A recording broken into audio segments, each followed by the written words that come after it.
So a good example is credit checks. People will come to us and say, hey, I've got my Equifax report. I pulled it a month ago. I don't want to ding my credit again. Right? And so we will send through a recommendation with conditional approval based on that old Equifax report. But we will say, unless you pull a new report, and we will pull it directly, we have no guarantee that this isn't fraudulent.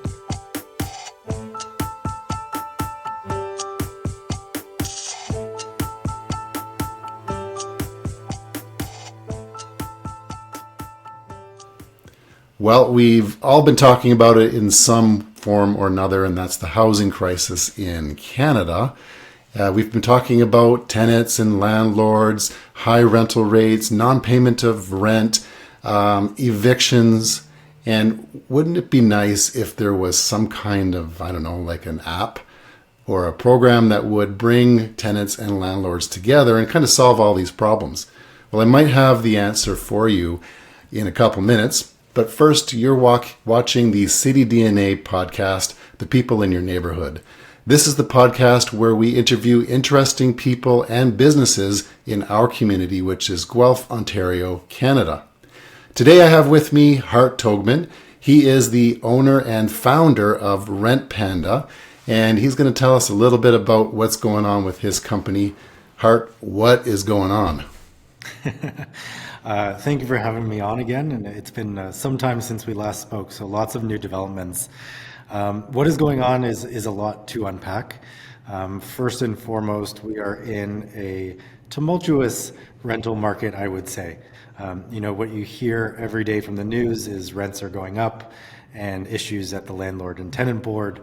But the reality is that it's a lot more nuanced, and it's a lot more nuanced across the entire province, with niche markets acting very independently. So what we're all about at Rent Panda is really helping steward the journey of small landlords and investors.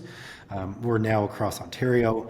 We have regional leasing specialists and property management teams that help our client base. And so we've actually gone from a pure tech model to tech-enabled real estate. We have our software that landlords can still use, all those DIYers who are finding and placing and managing their own tenants, and it's just a more consolidated way to do everything. And over the last couple of years, we've done a lot in terms of servicing landlords on the ground. So leasing or tenant placement services, property management services.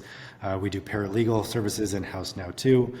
We're developing landlord education platforms. And really the idea is, as an investor, as a landlord, your journey doesn't stop. You may start as a DIYer, but move into a more passive investment role. And as a brand, Rent Panda wants to be with you throughout your entire journey. So we believe we can develop these partnerships, these long-standing relationships, and work with investors throughout their entire rental journey. That sounds like a dream come true, I have to say. It's interesting because when we talked originally, I don't know if you remember, it was during the pandemic. And the point of the conversation was just to check in to see how businesses were doing in general. And here you were starting to flourish. And, we were talking about just the tech. And, we had all these ideas that we talked about and, all those things. And here you are, you've seemed like you're expanding a lot. And you've really kind of settled into a niche that is an excellent product for both renters, but specifically, I would say landlords. I would say that it's an easy, like the easy button for landlords. Yeah, for sure. And what we've learned over the last 7 years, but really in the last 3, was that there are different landlords at different stages of their journey. And at the start, we thought, let's build some tech. Let's be everything to everyone because everyone needs technology.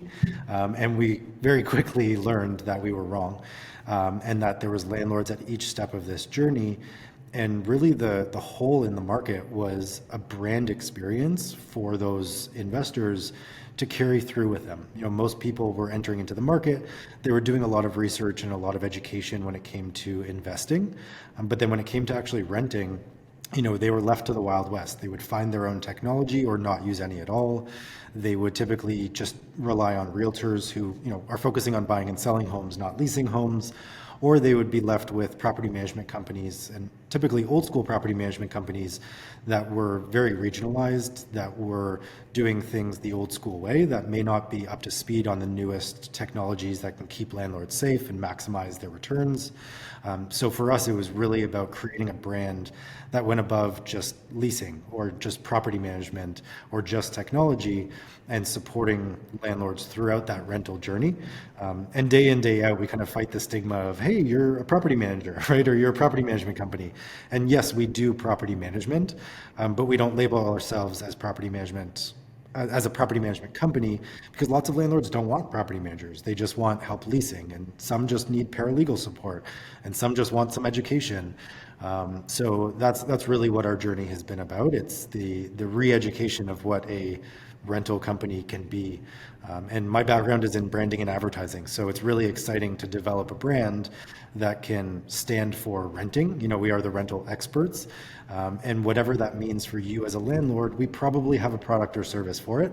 And if we don't, we know someone that does, so we'll pitch you over to them. That makes a lot of sense, because when I think about our clients from the real estate side of things that are looking for help with rentals, they don't want to invest into a full property management, let's call it a scheme, because quite frankly, some of them can be schemes. Right.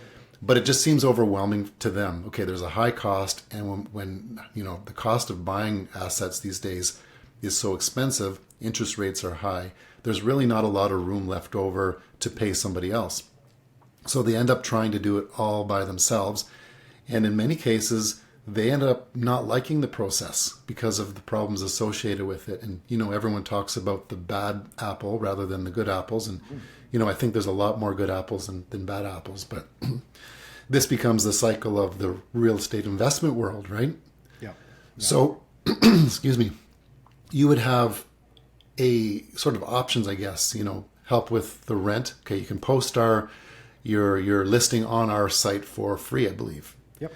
You can do an upgrade with that and syndicate it to different websites, marketplace, things like that. Yep. And then you can upgrade to, I would say you probably have services like finding credit checks, things like that. So why don't you just go through the kind of different levels if you can? For sure. So in our marketing brains, we've aligned the products and services in three main levels, I would say. So the first is the software, right? It's for those do-it-yourself landlords who, you know, either are new or just want to do it themselves in a more efficient way, and they may have a small or large portfolio. And that's a marketplace where you can post your property. Like you said, you can just pay a la carte to syndicate to other platforms, but posting is free. You can message tenants, book showings, build your leases, all for free. And when it comes to screening tenants, you can again purchase a la carte screening tools, credit checks, background checks, income verification, ID verification. And so it's really just meant to be a one-stop shop where you don't have to go out to multiple systems. And then when you place that tenant, we've got some, I would say, property management software light services. So you can, you know, send tenants notices, message them, do your filings. But really, it's about tenant placement. And we always say to landlords, regardless of what service they opt into, finding the perfect tenant is really the key. It will make management that much easier, whether you're doing it yourself or we are. So that's the first tier of service, is the software, mostly free, with some a la carte pieces that you can tack on, essentially. The second tier is now become the bread and butter of our service. Over 75% of all of our business is in this second tier, which is leasing, right? Tenant placement. And over the last 3 years, the state of the market, I would say, is what has pushed people to opt into this service. You know, it's in Ontario, it's scarier than ever to place a tenant because a bad tenant can cost you tens of thousands. You know, you can't get tenants out once they're in if you try to get them out. And there are lots of tools and special tactics that you can take to make screening tenants and finding tenants more of a process, more of a you know, lowering that risk that you're going to be taking on as a landlord. And the risk threshold can get very, very low. So that leasing service is all about hiring the leasing specialists to do it for you.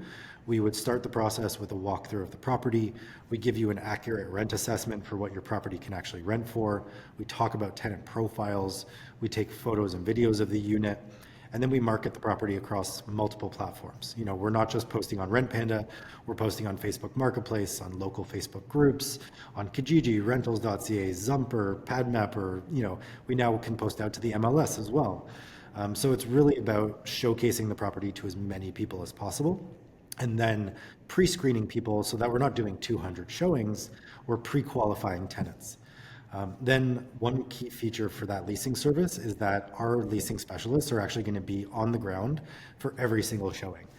Not to say anything bad about realtors or the way that they do leasing, but typically they'll put a lockbox on and a tenant realtor will be able to bring their client through. And as the landlord realtor, you may never actually meet that tenant in person. And as a landlord, especially, you won't meet them.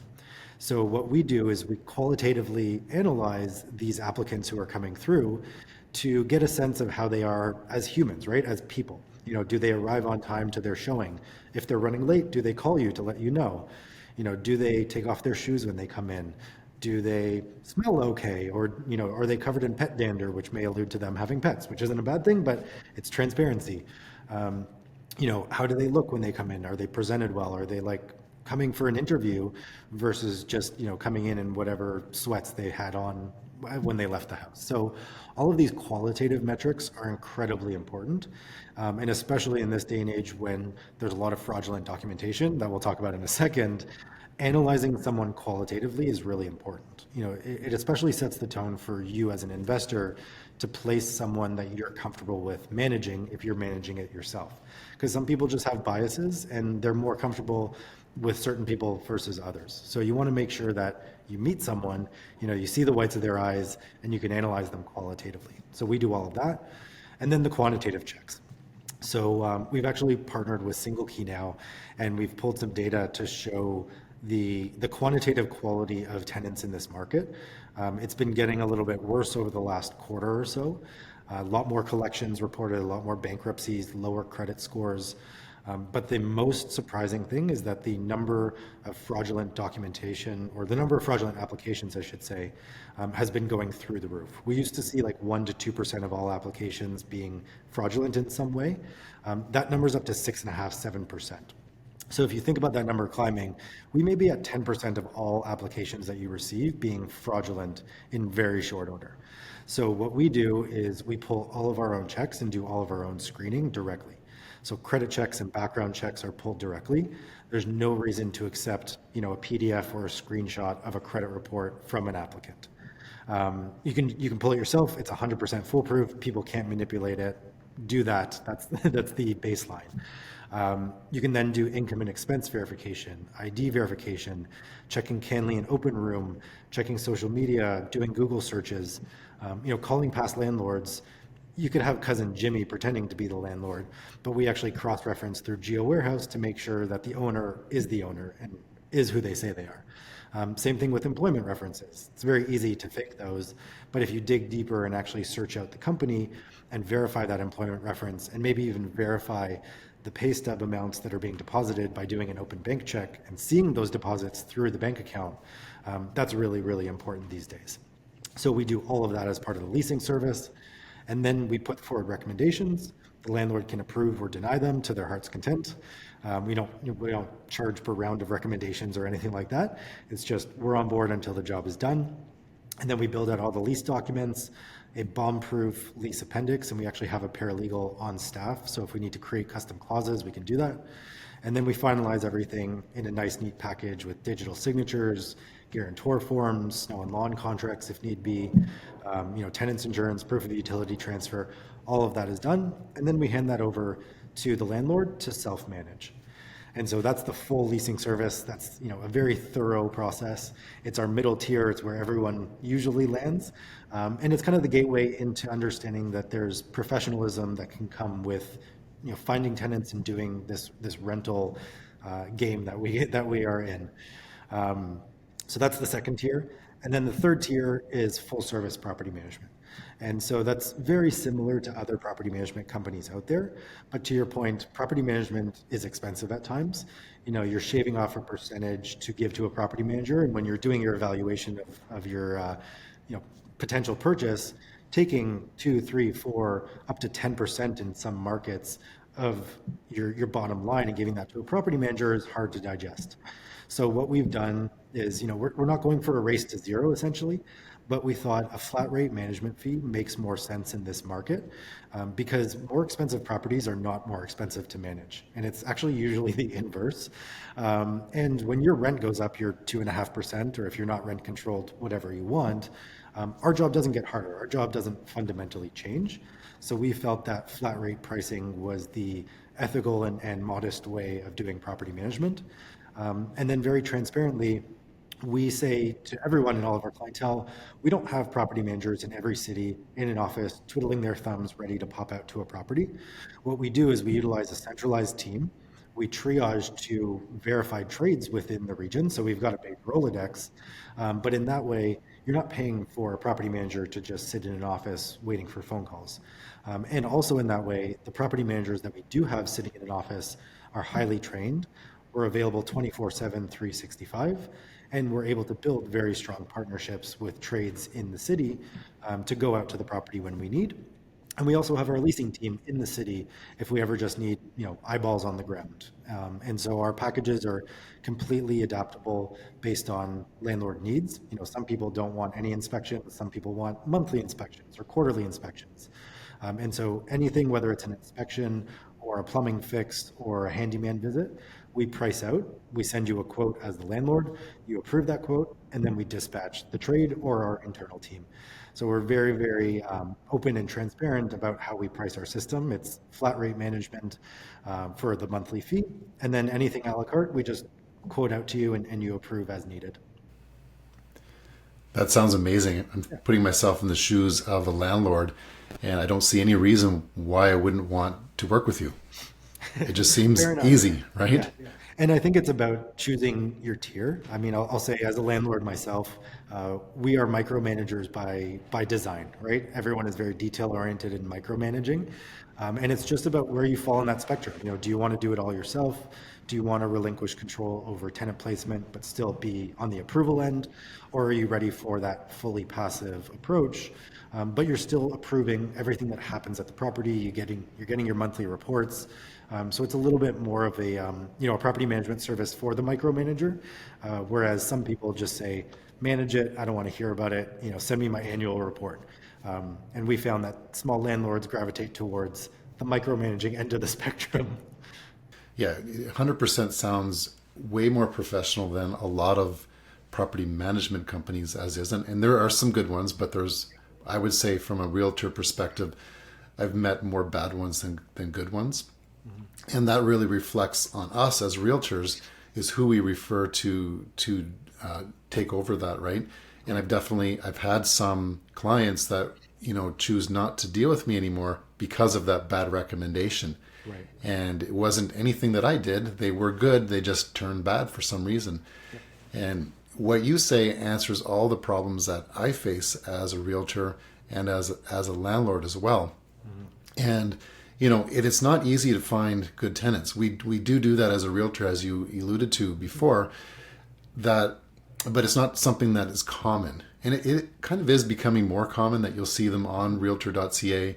But truthfully, most realtors will handle the rental themselves. Mm-hmm. Most tenant agents don't really come in. It comes once in a while because the money's just not lucrative for them. Right. If they could, spend the same amount of time showing a home that's going to net them a lot more money, that's what they're going to choose to do, right?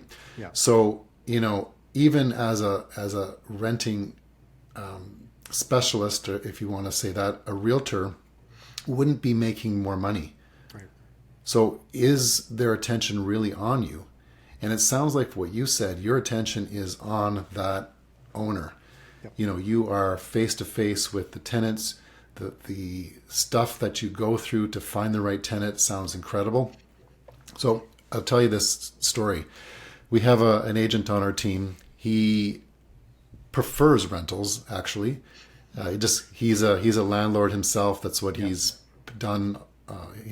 His previous career, I guess, before he became a real estate agent, and so he just knows that business, very comfortable with it. And I say, listen, man, you can't take blood from every single tenant. It's just not fair. You're not going to get tenants if you're going to ask them for all this stuff. Right. And he puts them through a lot. And, I would say that you put them through as much as he does. Yeah, and I think, we have open conversations with all of our clientele that we would rather lose a tenant versus not have 100% certainty and security. So a good example is credit checks. People will come to us and say, hey, I've got my Equifax report. I pulled it a month ago. I don't want to ding my credit again. Right? And so we will send through a recommendation with conditional approval based on that old Equifax report. But we will say, unless you pull a new report, and we will pull it directly, we have no guarantee that this isn't fraudulent. So we would rather lose that tenant because they say, screw it, I don't want to go through another credit check, versus not have that full credit check pulled by ourselves. So our clientele needs to understand that that's the case, that that's how we do business, and we don't want to tarnish that reputation by 6 months down the line realizing this person had fraudulent documentation and now they've stopped paying rent, and it's going to take you 9 to 12 months to get them out of the property, let alone collect the arrears. So, thankfully we've had a very good success rate with placing tenants, but we are very diligent with what we ask. We follow process, and we're tough on a lot of tenants. And, in Toronto, it may be normal and people may be willing to give up everything and anything.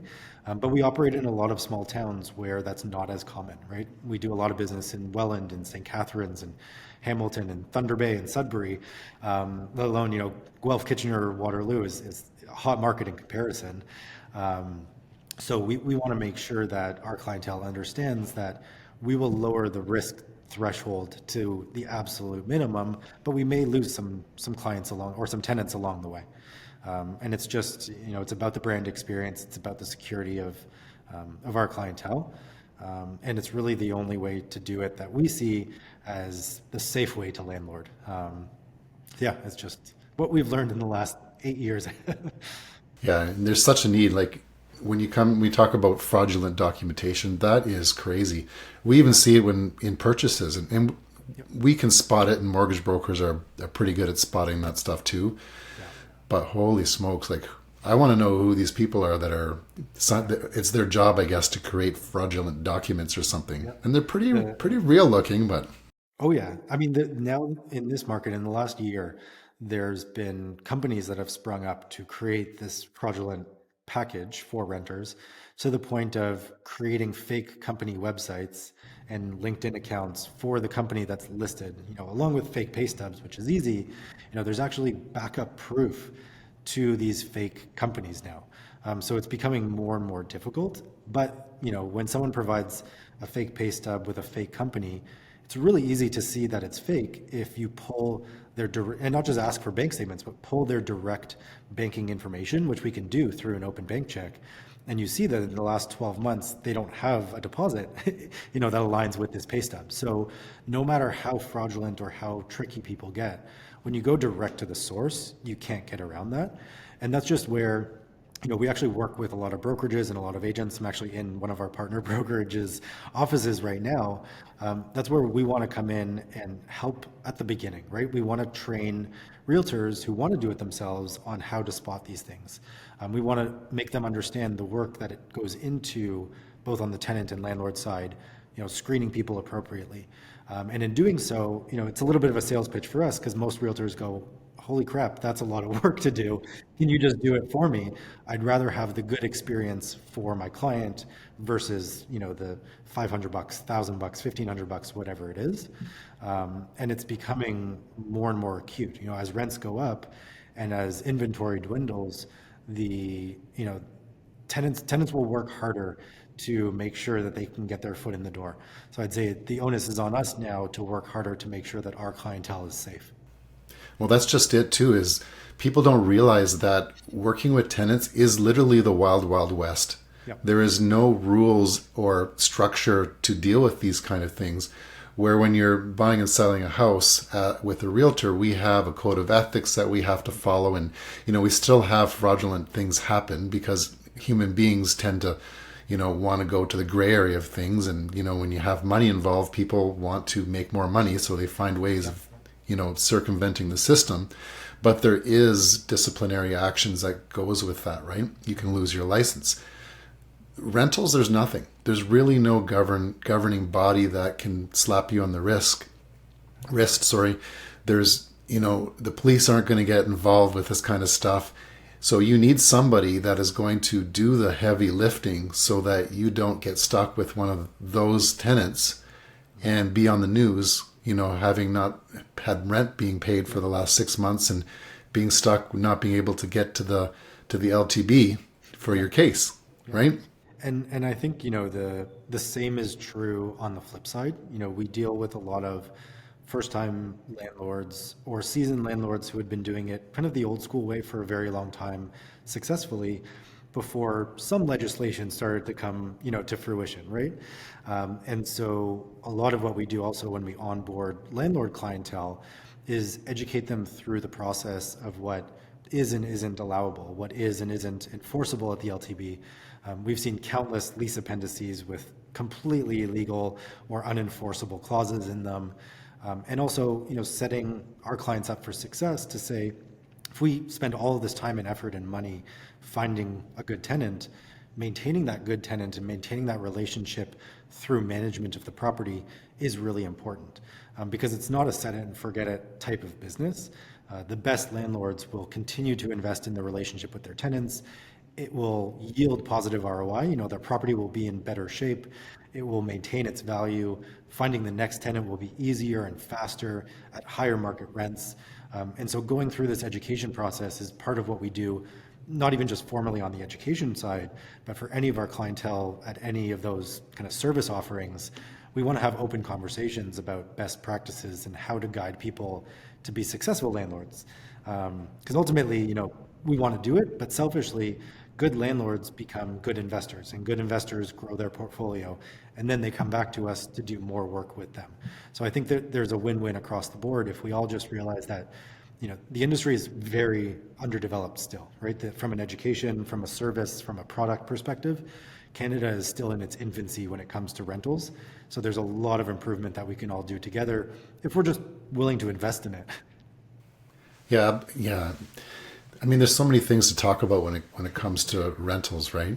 Yeah. And it's just really exacerbated by the housing crisis, like I said at the very beginning. Yeah. And you actually said it a couple minutes ago, where the circumstances are forcing people to do things they may not normally do because they just don't have a place to live. Yeah. Okay, I've been turned down 17 times for properties, and I can only afford $2,500, but rent is $3,000 a month for X place.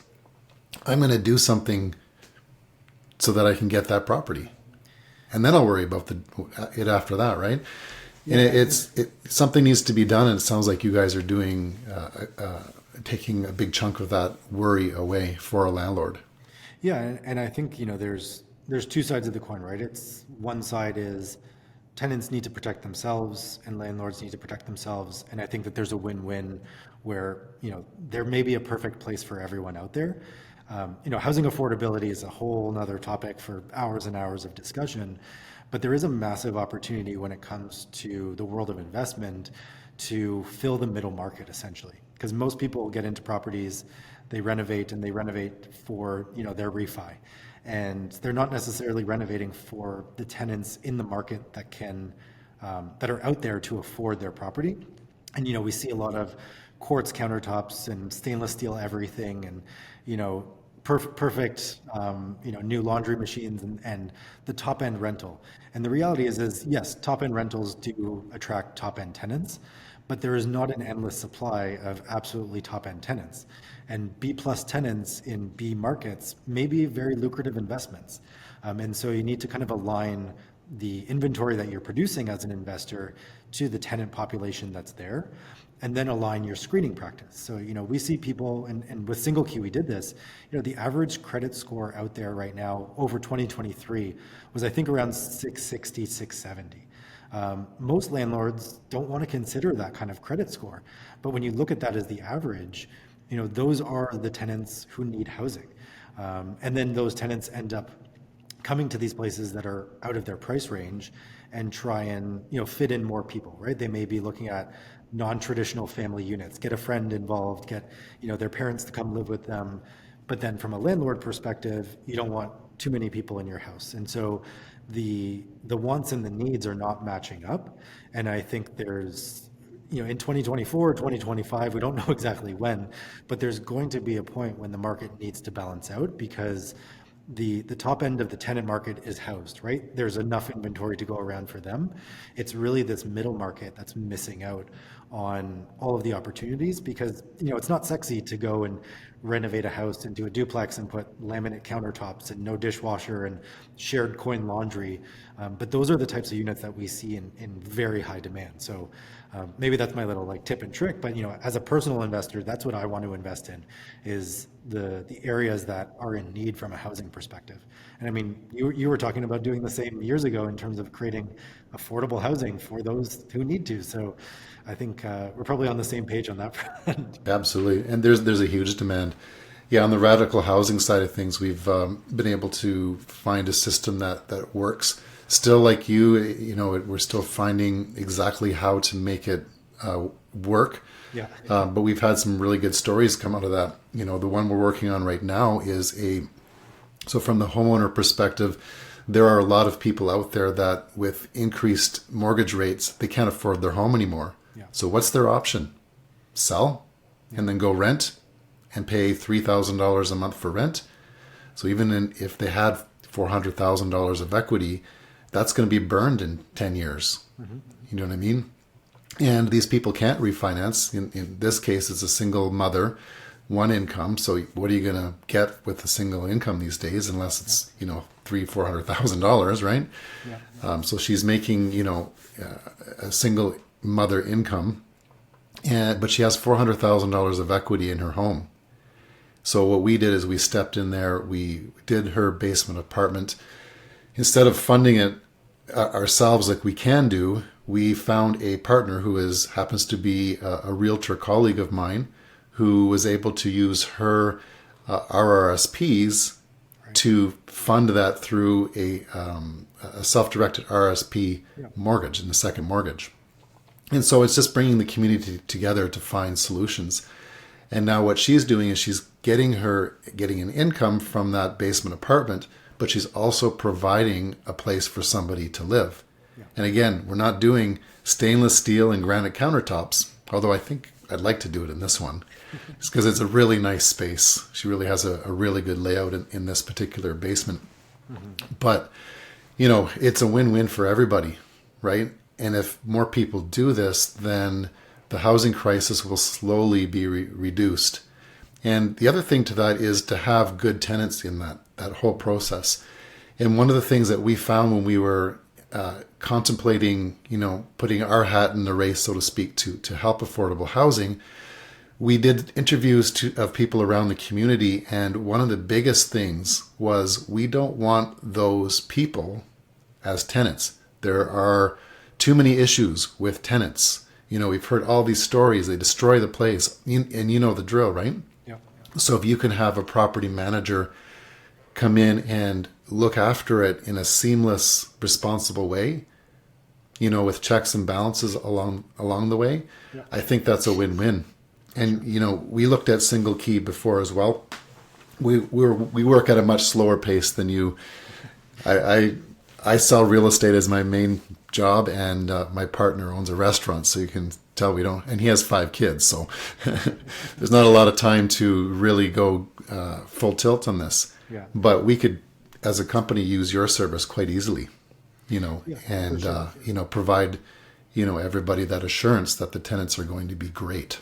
Yeah, and I think that's where we've excelled over the last couple of years with strategic partnerships, right? And whether that's with individual landlords, brokerages, other companies that are involved in the space, because I really truly feel like the opportunity that exists over the past couple of years and in the next couple of years is only going to come to fruition when more people get involved, right? Because no one is, well, maybe aside from us and a couple of other companies, no one is fully in this rental game, like you just said.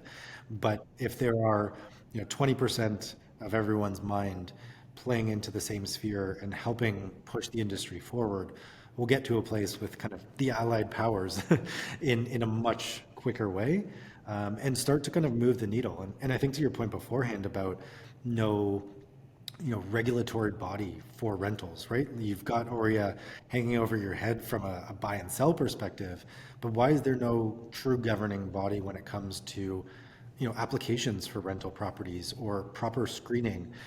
Like what is, there's no one document that everyone has to fill out as a tenant to apply for a place or to go through proper screening. There's no repercussions for fraudulent documentation unless it gets really, really bad. There's been a couple cases reported to the police and they did something about it. So I think this allied force that can move the needle is definitely needed, and we can get to a point that makes what is a very difficult rental market in Ontario for landlords right now, from a safety perspective, a lot more consistent with other provinces, other places in the world. We're just a little bit of a laggard with some old policy that was in place to try and protect tenants and landlords that did a kind of a one-sided job, I would say. Yeah, it's interesting too, because when you start getting legislation in there, governments really don't know what they're doing. It tends to screw things up, so it's like a catch-22. We need it, but what's it going to do to screw things up? Yeah, and that's what got us so empowered to support small landlords. When my brother and I started this company 8 years ago now, we were looking at the data, right? We had an idea and we went, does the data support this idea that we have to support small landlords with the technology? And we hadn't even thought about the services. And when you look at the data across all of Canada, back then it was 68% of all rental housing in the country was provided by small landlords, as they called it. Right? So the majority of the housing is provided by these mom and pops who have basement units and single family homes and duplexes and triplexes. It's not the massive towers run by property management companies and hedge funds in Toronto. It's about supporting the small landlords in their journey.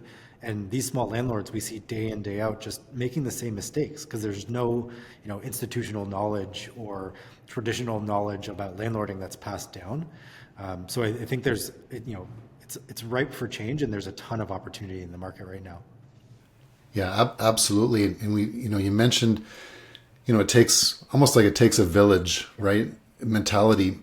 And part of the solution is to get more people involved in, whether it's opening up their own home by doing a basement apartment or an ADU in the backyard, or buying some investment properties. If there is something in place that makes it easy to find and manage tenants, more people would be willing to do that. For sure. Right now, there are a lot of people that might be wanting to step into the game, but they're not going to do it because it's really scary. When you turn on the news, and that's what I talked about at the beginning, a lot of people are talking about this. You open up YouTube or Facebook or your newspaper, if you still get that, you're hearing about this case where the tenant didn't pay their rent and they can't get kicked out. They destroyed the place. That's what people are hearing. So hell no, I'm not being a landlord. Therefore, I'm not contributing to the housing stock. Yeah. And we'll be continually in this having this problem with, which is a supply and demand issue. Yeah. There's way too much demand and far too little supply. Yeah. Right. So, and, going back to radical housing, when we were thinking about it, I thought about that for years, and I never did anything about it, with the sole reason I'm just one person. Right. What can I do? Right. And I said, you know what? Enough is enough. If we create 6 of these, then that's more than we had before. Yep. Right. But imagine if there are, thousands of people like me that can do 6. That's 6,000 units. Yep. Right? For sure. And I think that's, some people may say that's not going to solve the issue, and they're looking for a solution. And I don't think that there's a solution. And, I know you feel the same way, right? It's a collective, right? It has to be small landlords playing into it. There has to be a government approach to it. There has to be an acknowledgement from the large developers and the large property managers. to all play into alleviating the housing crisis that exists. But it's also very difficult as a small landlord to play a part when other people in the community aren't willing to accept it. We had a house in our neighborhood that we were looking at, and in the short term, it could have been a triplex. And in the long term, it could have been three triplexes on the single plot of land. But looking at what had happened over the last year in the neighborhood, there was absolutely no way that we were going to get any kind of approval for that type of structure. And the sad reality is, it was close to a subway and transit. It was a great area for rentals in terms of value and property value. But the NIMBYism just wasn't going to allow it. And we could have tripled, I mean, from right now it was a single family home. So we could have more than tripled the density of a single plot of land, and really helped alleviate a little bit of that. But unless there's a collective understanding and a collective approach, it's going to be very difficult. But I totally agree that so many people just don't go into it because they're scared of tenants. And unfortunately, good tenants don't make good news stories, right? No, they don't. Some- This guy some paid his tenants- rent on time for the last 6 months. Exactly. Yeah. My tenant was open to a rent increase because they love everything that we've put into the property. Like, there's no stories of that. And so these, the bottom 1% rise to the top because they make good news stories. And I was actually talking to an Uber driver this morning about, rents, and they were saying, oh, rent's been going through the roof. And I said, in Toronto, rents have been going up consistently, but rents going through the roof sounds like a really good headline. But when we look at the rental data, and we actually just launched our rent report, which we do quarterly yesterday. So if you go on Rent Panda, you can now see accurate data of rent increases. Ontario only saw a 3.3 increase over all of 2023 as compared to 2022. So there was markets that went up, there was markets that went down. Q4, a lot of markets went down that weren't reported on. And so rent increases are happening, but they're happening acutely and dramatically in Toronto. So if you've got investment property in Kingston or Thunder Bay or Windsor, you're absorbing information from the media that just isn't accurate, and it may be actually affecting your investment decisions. So I think that there's, again, like on the data front, there's an opportunity for proper data suppliers to come to the rental market and provide more accurate data that can help investors, that can help realtors, and that can kind of change the nature of the conversation a little bit. Because I love doing these talks, but I wish that there was a CBC article about these things that could get to a large number of people, because I think that would push more people into the world of investment if there was some more positive stories about creating good quality housing that is affordable to tenants, and not talking affordable housing, but just relatively affordable housing that still makes people money, and it can be a win-win. Yeah, absolutely. And when it comes to house like rents in houses, you can ask $10,000 for a one bedroom. You're not going to get it, right? So there is a threshold based on what people can afford, and it's the same thing that is true for when a person's going to buy a house. They might want that $1 million house, but they just can't afford it. The bank says no, right? And so, a place like Guelph, as an example, I've noticed it too, where we were able to easily get $3,500, $4,000 for a single detached house. Maybe not even the whole house, maybe just the upper floors of that. And now I'm seeing that, $2,700, $2,800 for the top floor of a bungalow. And so it's gone down a little bit because that tier that you talked about, the small tier that can afford rent, that want the stainless steel appliances, the nice kitchen, they've found their places. Yep. But what is needed is that middle ground. Yeah. Where most people can afford, right? The guy that's working, at Linamar here in Guelph, Yep. that might be taking home $40,000 or $50,000, which is, to me, sounds still like a lot of money, but in reality, it's not a lot anymore. Yeah. And I think Guelph is a perfect example of, how the rent roller coaster evolved over the last 3 years. It remained relatively stable with stable increases up until 2020, 2021. One blog TO article came out about how Guelph is the best place to move to from Toronto during the pandemic. And like within 3 months of that article, rents started to go through the roof. And I remember when, a 3-bedroom townhouse in Guelph was 2,700 standard, every day. And then it creeped up to 3,000, and then it creeped up to 3,250. It's like, what is going on here? And it was people with, Toronto jobs working remotely. They were making $150,000, $200,000, and they came into the market and went, well, the same thing in Toronto costs $6,000 a month. 3,500 is steel. Sure, I'll pay it, and I'll just outbid everyone. And so we saw this massive spike, and it's taken a while for it to come back and level out. But I think now it's back in this healthier, I would say, market where, yeah, there's going to be a top end, but that top end is not super micro niche, and it's relatively affordable. I mean, Guelph is still an expensive market to rent in, but there's inventory across the board. And I mean, the number of Linamar applications we saw, right, from just hardworking Guelphites, but that they turned kind of non-traditional, right? They had to put 4 or 5 unrelated people in a home, and then that caused issues with the landlord insurance. It created this spiral effect where like housing became unaffordable for people living and working in Guelph. So it was a market that I'm glad kind of came back to, high end, but more stable high end. And I think that's where if you read the news, it would just say rents keep going up and keep going up, but they're not. So misguided investors may still be buying that 3-bedroom house or 4-bedroom house, thinking they can get 4,000 or 4,200 for it, when in reality they're down in that 3,000 range, and then they're pissed because they're bleeding money every month. Yeah. And that's a tool that realtors can use too. Yep.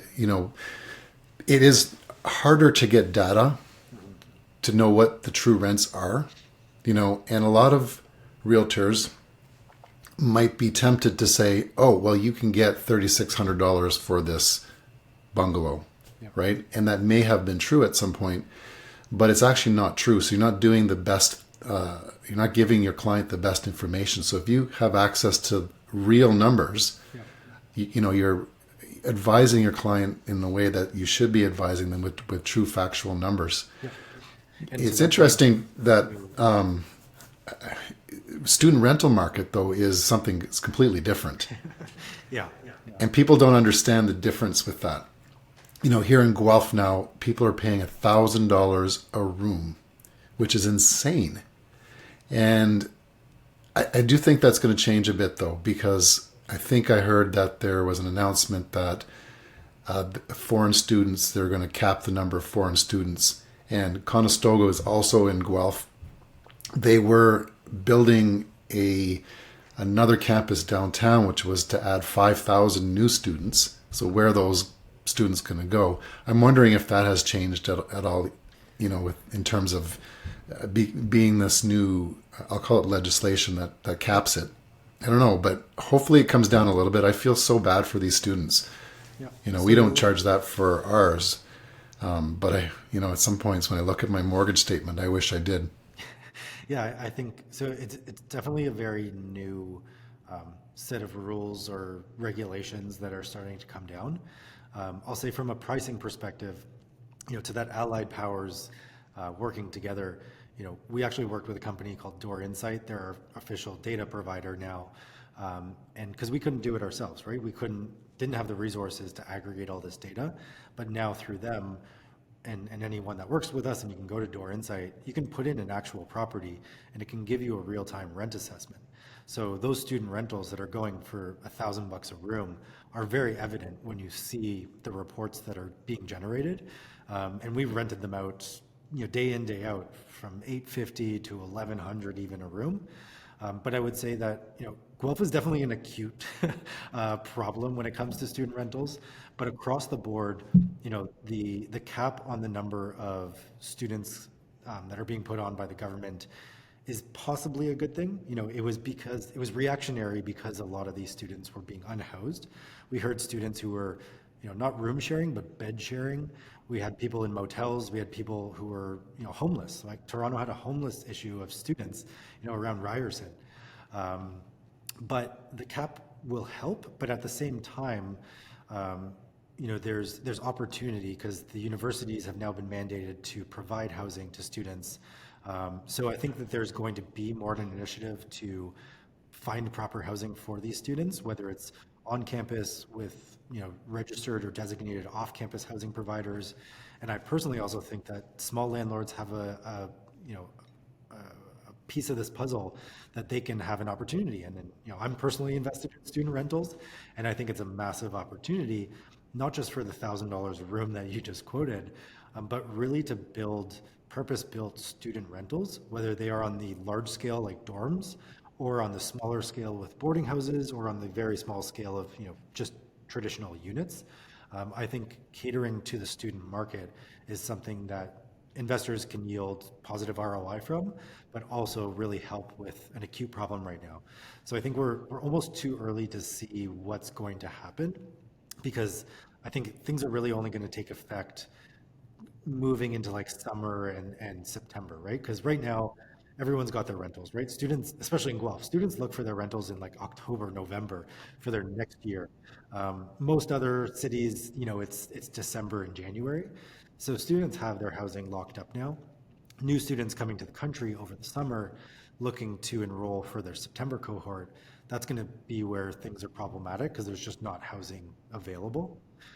So if we can pivot quickly, if we can create some housing, if we can create partnerships with universities and colleges, the institutions I think have a great position because they can help lobby the government for the appropriate zoning changes that are needed for more boarding houses, as an example.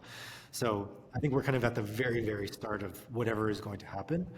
But again, I go to this nature of if we can all band together, small landlords, big institutions, the educational institutions, and the government, there can be a solution that can be put in place relatively quickly.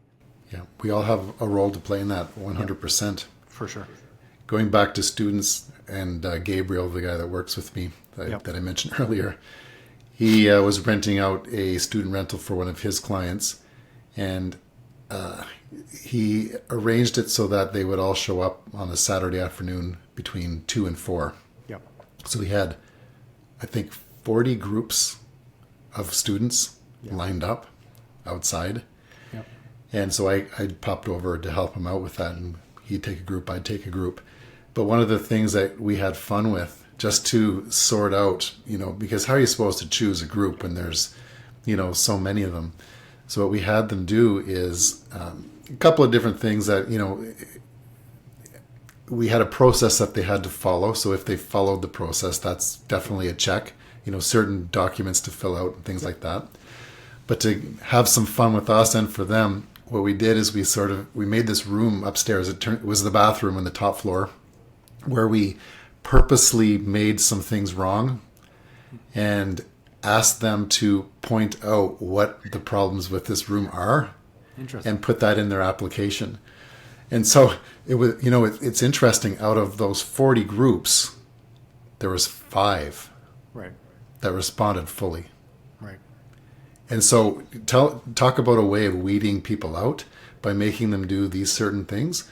And the group that got it, they filled everything out perfectly. And, that tells you a little bit about their character.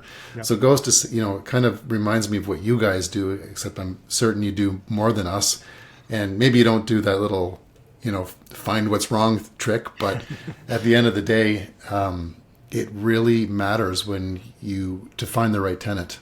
Right. And you have to find unique ways of doing it because they learn pretty fast what to do, what to say. And, I don't know about you, but I've learned the people that know the answers, they're actually not the best tenants either. Right. Right. So yeah. I may steal that little tactic because that's. Yeah, it was fun. I have to tell you, just to watch. And then, they get involved in things like that. Oh, what about this? What about that? Is it this? Yeah. And I think the screening of students is something that a lot of people struggle with because, credit checks don't matter really. Money in the bank doesn't. They don't have money most of the time matter. And so it's about the guarantors. It's about the qualitative elements, like you said. Can you identify an issue so that when there is a leak, and there is going to be one, they can actually call you up and say, Andrew, there's a leak. We got to fix it. So I think that's really important. And then especially when you get to the international student market, it becomes another niche group, which is not so niche anymore, that has different criteria for approval, right? They're not going to have guarantors, but they may have money coming from abroad. They're all coming with some GIC money sitting in that account. Most of them are going to have part-time jobs. And so it's a different framework of screening. And, some landlords have been making money for 30 years on international students alone, right? And really niching themselves in that way. But for a new investor, it feels scary because it's a whole different ballgame from a typical, tenant with a job. Yeah, you reminded me of a very good point that we were thinking of before when we were, initializing radical housing, and it came down to education.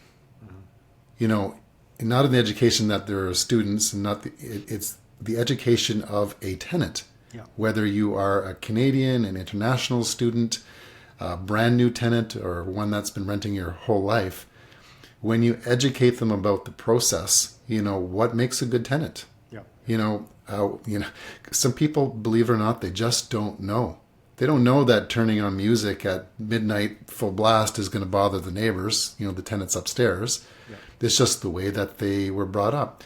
We had, I had a client who told me about this. I wasn't involved in it, but he was describing the repairs that he had to do on his rental property. And it was all because the tenants didn't know that the shower curtain goes on the inside of the bathtub.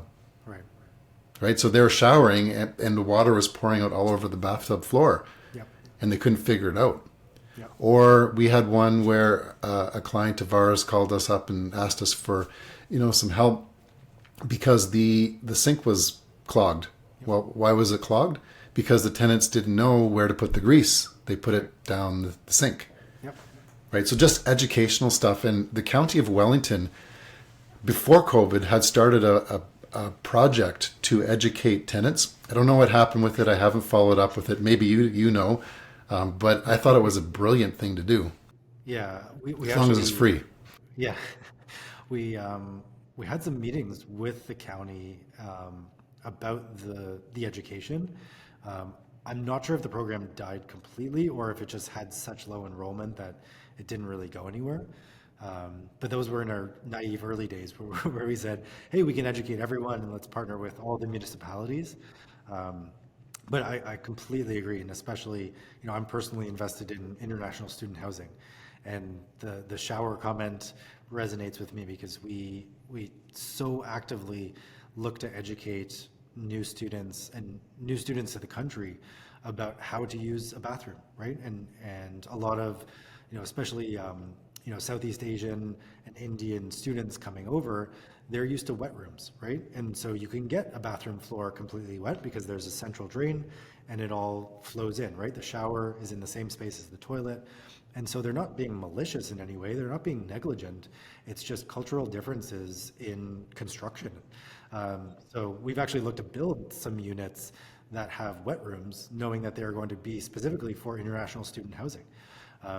But yeah, if you don't have purpose-built units, then you need to educate and constantly reinforce how to care for a home and who to call if anything looks wrong and what wrong looks like. Yeah, exactly. Yeah. So here's the next segment in your business that you can focus on. This educational piece. It's just a course that you provide. You do your videos. Tenants have to watch it. And at the end of it, they get a certification that they've passed the Good Tenant course. Yep. And that is just another checkpoint that allows them to get further ahead on the list in a very competitive market. For sure. And it benefits the landlord. There you go. You can do that this weekend, do all your little videos and set up your course. Yeah, done. Awesome. Yeah. Listen, Hart, we're getting close to the hour. Actually, It's been an hour and 1 minute. There we go. Perfect. It's funny, all of the conversations I have tend to be 1 hour long. I don't know, it just seems to be what the time frame that people love to talk. Yeah. And I could talk all day. There's so many different issues that we can talk about. Yep. And I thank you for your time. I know you're really busy, and I thank you for your efforts in building a company. Ultimately, people build it to make income. I get that, but you have a heart for the business itself, and that's, your origin story where you found a problem that you wanted to solve. So I thank you for, the last 8 years of, developing this and continuing to develop it. Is there anything that you would want to say to the audience that's watching this as sort of closing remarks? Yeah, I mean, well, first off, thank you for the thank you. I think, we've had conversations years ago, and just having that type of support over the years has been really beneficial. Running a small company is not an easy task, and oftentimes you get disillusioned with why you're doing it. But I think, sticking true to the vision of the company to support small landlords and enable landlording to happen for more people is really what we're trying to do. So your support and having me on and talking to more people, getting the word out is really important. I think the only thing to say to anyone listening who is a landlord or consider being a landlord or considering getting into the space is that conversations are worth having, right? And I'm never too busy to have a conversation. We have an amazing team who loves to educate landlords and just have open conversations. We've found clientele and helped clientele who just started to talk about what their goals are, what they're looking for, and creating more of that mentality that it's possible, that landlording can be for everyone. I think that's what will help solve the issues that we're all facing. It can be lucrative, it can be a path towards long-term generational wealth, but it can also be something very rewarding in the moment, and it shouldn't be scary. So stop reading those CBC articles, stop listening to the news, talk to the people involved in the industry. Go out to meetings, get involved in investment groups, talk to realtors who know what they're doing. And just give us a shout. If you go on Rent Panda and you shoot an email to hello@Rent Panda, I'm answering them all. So I've kind of put that mandate out as founder and CEO to always be available for the incoming cohort of new landlords, helping steward that education piece. We've got the operation set, we've got our system set, we have an amazing team. So talking to people is what I love to do. So just reach out and let's talk. Awesome. Thanks again, Hart. I appreciate your time. My pleasure. And hopefully we'll revisit this again in a couple of years and see where you're at then. For sure. Thanks.